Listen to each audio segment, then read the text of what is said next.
Shalom Bu Eva, kali ini kami akan mempresentasikan tentang sistem ekonomi Pancasila.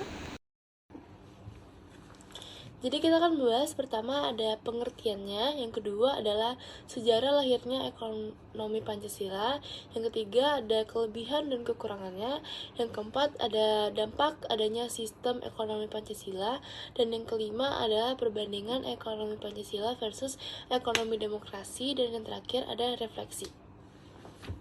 Sistem ekonomi Pancasila adalah berbagai macam ketentuan atau peraturan perilaku ekonomi yang tertuju terhadap pedoman bangsa Indonesia, yakni Pancasila. Sistem perekonomian yang didasari pada 5 sila dalam Pancasila disebut sebagai sebuah sistem ekonomi pasar dengan pengendalian pemerintah. Jadi sejarah lahirnya sistem ekonomi Pancasila itu ada 4. Yang pertama adalah Bung Karno itu sebagai pencetus Pancasila. Yang kedua adalah Pancasila ada di setiap hati rakyat Indonesia.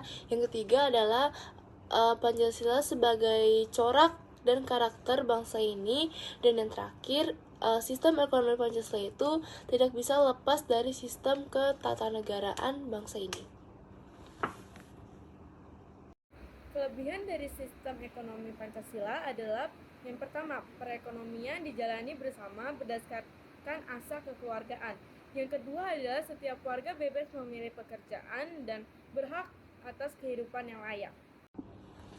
Nah, jadi kekurangannya itu ada 3. Yang pertama adalah risiko eksploitasi atau biasa disebut liberalisme berlebihan. Yang kedua adalah ekonomi dikuasai oleh kelompok tertentu yang bisa disebut monopoli.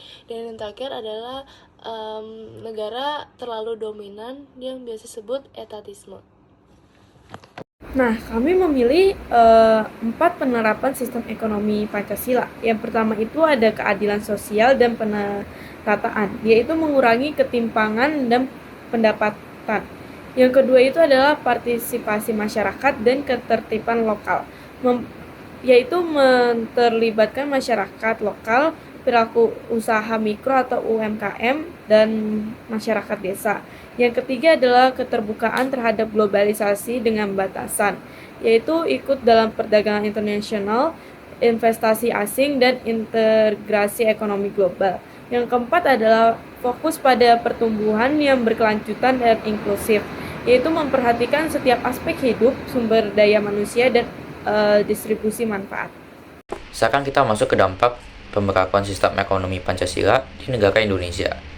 Pertama-tama yang akan kita bahas adalah dampak positifnya.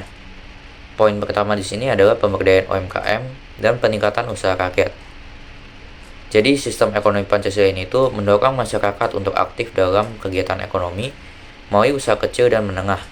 Pemerintah memberikan dukungan modal, pelatihan, dan akses pasar agar UMKM dapat bisa berkembang. Dampaknya ini adalah akan muncul banyak wirausahawan baru, meningkatnya pendapatan masyarakat, dan penciptaan lapangan kerja di berbagai daerah. Kemudian kita masuk ke keadilan sosial ekonomi atau poin keduanya. Ini itu merupakan prinsip keadilan sosial yang menjamin pemerataan hasil pembangunan bagi seluruh rakyat Indonesia. Kata keadilan sosial ini sendiri pun berarti semua tipe masyarakat itu dipedulikan, dan tidak hanya sekelompok besar saja, tapi juga masyarakat kecil untuk menikmati hasil ekonomi.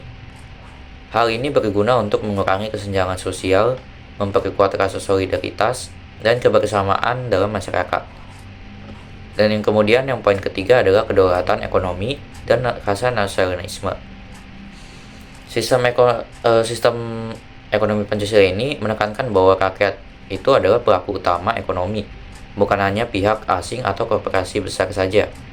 Negara itu berperan melindungi sumber daya alam agar tidak dikuasai oleh pihak luar.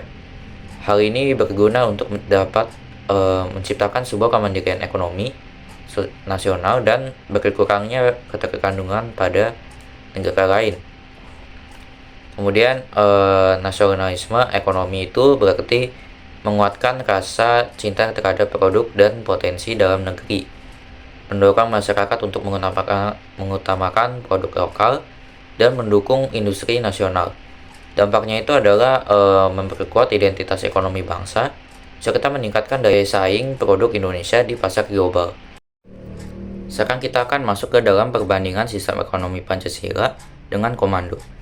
Kalau di ekonomi Pancasila ini tuh bertujuan untuk mengimplementasikan nilai-nilai Pancasila, khususnya keadilan sosial dan ekonomi kerakyatan dalam realitas ekonomi Indonesia. Jadi semua masyarakat itu sama-sama bekerja sama dengan pemerintah agar ekonomi dapat terus berjalan dengan baik. Tapi kalau di ekonomi komando ini, pemerintah itu justru yang berperan yang paling dominan atau bahkan dia yang mengatur semuanya. Jadi dia ini berperan sebagai perencana, produsen, dan distributor utama dalam perekonomian. Kemudian yang kedua itu adalah ekonomi Pancasila itu menciptakan akses yang setara bagi setiap warga negara untuk mendapatkan sumber daya, kesejahteraan, dan peluang ekonomi. Pemerintah juga ikut berkontribusi dengan memberikan akses permodalan bagi kelompok yang lebih rentan secara ekonomi. Tapi kalau di ekonomi komando ini tuh, sistem komando itu membatasi kebebasan individu dalam memilih pekerjaan, konsumsi, dan investasi. Jadi semuanya itu harus diatur dan sesuai dengan pemerintah.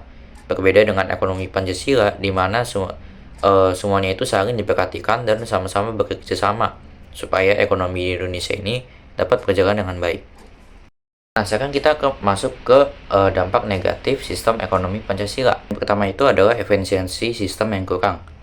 Karena sistem ekonomi Pancasila ini itu mengutamakan kebersamaan dan pemerataan, proses pengambilan keputusan itu seringkali membutuhkan waktu yang lebih lama. Dan pemerataan itu juga sulit untuk dilakukan karena terkadang pemerintah itu hanya fokus pada satu daerah saja dan lupa pada daerah lain yang sebenarnya sedang butuh bantuan dalam hal ekonomi. Apalagi beberapa saat ini juga sedang banyak korupsi sehingga pemerataan ekonomi itu pun semakin sulit untuk dilakukan. Kemudian kita masuk ke poin keduanya, yaitu peran pemerintah yang terkadang lebih dominan. Dalam sistem ini itu pemerintah memiliki peran besar dalam mengatur dan mengawasi kegiatan ekonomi agar sesuai dengan nilai-nilai Pancasila. Namun terkadang itu pemerintah justru memiliki peran yang lebih dominan, sehingga inisiatif masyarakat dan swasta bisa berkurang dan potensi keterlambatan inovasi pun dapat terjadi. Selanjutnya adalah teladan sistem ekonomi komando. Yang pertama adalah perencanaan terpusat pemerintah menyusun rencana ekonomi jangka panjang dan pendek yang mencakup target produksi dan alokasi sumber daya. Yang kedua adalah kontrol ketat terhadap kegiatan ekonomi, dan yang terakhir adalah fokus kepada kebutuhan dasar masyarakat yang diambil dari Mualif 2024. Sistem ekonomi Pancasila dalam terang iman Kristen yaitu manusia diciptakan menurut gambar dan rupa Allah. Artinya setiap manusia memiliki martabat dan nilai yang sama di hadapan Tuhan. Prinsip ini sejalan dengan sila kedua Pancasila, yaitu kemanusiaan yang adil dan beradab. Sistem ekonomi Pancasila bukanlah ekonomi yang hanya mengejar keuntungan pribadi, melainkan ekonomi yang berorientasi pada keadilan sosial dan kesejahteraan bersama. Dalam Alkitab, Yesus mengajarkan kasih terhadap sesama. Nah, refleksi dari kelompok kami, yaitu kami memahami bahwa setiap sistem ekonomi Pancasila menekankan keadilan dan kebersamaan dan kebebasan dalam berusaha. Sedangkan sistem ekonomi komando menonjolkan kontrol dan keterbatasan oleh pemerintah. Keduanya sama-sama bertujuan untuk meningkatkan kesejahteraan rakyat melalui cara dan sudut pandangnya yang berbeda. Berikut adalah sumber utama dan sumber pendukung yang kami ambil untuk mencari informasi tentang sistem perekonomian Pancasila. Sekian presentasi dari kami. Terima kasih kepada Ibu Eva yang telah mendengarkan presentasi kami.